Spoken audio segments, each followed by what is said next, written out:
Boker Tov. Alors aujourd'hui nous sommes le 5 Av, c'est la Iloula du Harizal et que par son mérite, Bezrat Hashem, on est très vite de belles délivrances et la délivrance Bekarov de Ori Ben Enaf, Tal Ben Nitsa, Omer Ben Sheli ainsi que tous nos protégés et la protection du soldat Yonatan Shimon Ezra Ben Eninor ainsi que tous nos soldats, la protection du Ham Israël et notre délivrance Bekarov, la Refoua Sheima David Dor Ephraim Ben Ravarana, Ruth Bat Rachel Yehudit Lou Bat Sarah Tzipora Ahava Bat Sarah Abraham Yehoshua Ishil Beninda Yala, la Refoua Shelema Bekarov de toute malade et l'Unishmato Alon Lulu Benira, toutes nos victimes de ces attentats, tous nos soldats morts au combat, toutes nos victimes de la Shoah, tous nos regrettés défunts, tous nos tzadikim et tous mes ascendants de salle que leur âme repose en paix.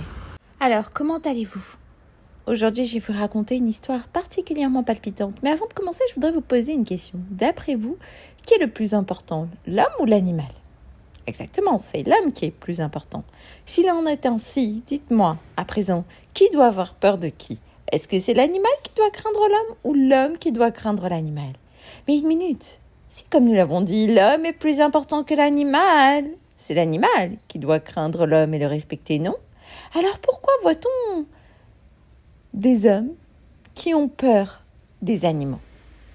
Très bien. Alors, je voudrais vous dévoiler qu'au moment où Hachem a créé l'homme et les animaux, ces derniers avaient peur de l'homme. Oui, tous les lions, les tigres, les éléphants, les chiens, vraiment tous les animaux avaient peur de l'homme et respectaient sa volonté. Mais comme l'homme a fauté, la crainte que les animaux éprouvaient envers lui au moment de la création du monde a diminué petit à petit. C'est pour cela que nous devons faire attention, nous les êtres vivants, à ne pas nous approcher des animaux qui mordent. Cependant, l'histoire que je vais vous raconter est l'histoire d'un grand sage à qui les animaux n'ont jamais nuit. Vous êtes prêts ? L'un des plus grands sages du peuple d'Israël a été Rabbi Rahim Ben Attar, surnommé le Or Achaim Akadosh. Pourquoi était-il surnommé ainsi ? Car c'était le nom du livre qu'il avait écrit. Rabbi Rahim vivait dans la ville de Salé au Maroc. Il avait un petit magasin et son métier consistait à broder des fils d'or et d'argent sur les vêtements. C'était un métier très spécial que tout le monde n'était pas capable de pratiquer. Mais Rabbi Rahim, lui, était expert en cet art. Il ne passait pas tout son temps à travailler, car il savait que le plus important est d'étudier la Sainte Torah. Pourquoi, dès lors qu'il gagnait l'argent qui lui était nécessaire pour la semaine, il fermait son magasin et allait étudier au Beth Midrash jusqu'à la semaine d'après. Un jour, Rabbi Rahim était dans un magasin en train de compter l'argent qu'il avait gagné et ce jour-là, il s'était rendu compte que, Baruch Hashem, il avait gagné assez d'argent pour tous ses besoins de la semaine et même pour ceux de ses élèves. Très heureux, il s'est levé, a fermé son magasin et s'est dirigé vers le Beth Midrash. La ville de Salé était gouvernée par un sultan. C'était un homme très coléreux et malheur à celui qui osait défier ses ordres. Ce même jour, il a rassemblé tous ses ministres et leur a dit « La semaine prochaine, je marie ma fille. J'ai trouvé une somptueuse salle et j'ai tout organisé en l'honneur de ce grand jour. Mais il y a une chose qui me manque. Votre Majesté, que vous manque-t-il ?» Se sont empressés de lui répondre ses ministres. « Je veux que le vêtement que je porterai soit brodé de fils d'or et d'argent. J'ai besoin que vous cherchiez à travers tout le pays un couturier capable d'effectuer ce travail, leur a dit le sultan. Les soldats ont donc cherché un homme capable de faire cela. Quelques heures plus tard, ils ont annoncé au sultan « Nous avons trouvé un homme très professionnel capable de broder des fils d'or et d'argent sur n'importe quel vêtement et il s'appelle Rabbi Rahim Ben Attar. C'est le rave des Juifs. » Le sultan en effervescence a dit aux soldats « Comment un Juif vous avez dit mais qu'est-ce que vous attendez ? Apportez-lui mon vêtement et dites-lui qu'il a 3 jours pour effectuer le travail. » Les soldats se sont empressés de se rendre au magasin de Rabbi Rahim et ont été étonnés de le trouver fermé. Ils sont donc allés au Beth Midrash et ils ont dit à Rabbi Rahim « Le sultan veut que vous brodiez sur son vêtement des fils d'or et d'argent. Cela doit être prêt d'ici 3 jours. » Mais Rabbi Rahim leur a répondu « Je suis désolé, je ne pourrai pas faire ce travail. » Pourquoi se sont insurgés alors les soldats ? Parce que j'ai déjà gagné l'argent qui m'est nécessaire pour la semaine et j'ai promis à Hachem que dans un tel cas, je ne travaillerai plus de la semaine, mais je ne ferai qu'étudier la Torah. Les soldats ont regardé Rabbi Rahim et lui ont dit « Sachez, juifs impertinents, que si vous refusez de faire le travail que le sultan vous demande, vous serez très sévèrement punis. » Et ils sont partis et ont dit au sultan que le rave ne voulait pas faire le travail. Le sultan est entré dans une colère noire et a hurlé « Comment ? Il ne veut pas ? Comment ose-t-il défier mes ordres ?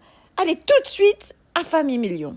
Je vais lui montrer ce que c'est que de ne pas faire la volonté du sultan. » Les soldats sont revenus au Beth Midrash et ont dit à Rabbi Rahim « C'est le dernier avertissement, si vous n'exécutez pas la volonté du sultan, vous serez jeté dans une fosse remplie de lions affamés. » Tous les élèves qui étaient autour du Rav se sont mis à pleurer. Ils lui ont dit « Rav, et si vous acceptez, c'est un cas de piquoir nefesh !» Mais le Rav ne s'est pas laissé convaincre et les soldats l'ont emmené au palais.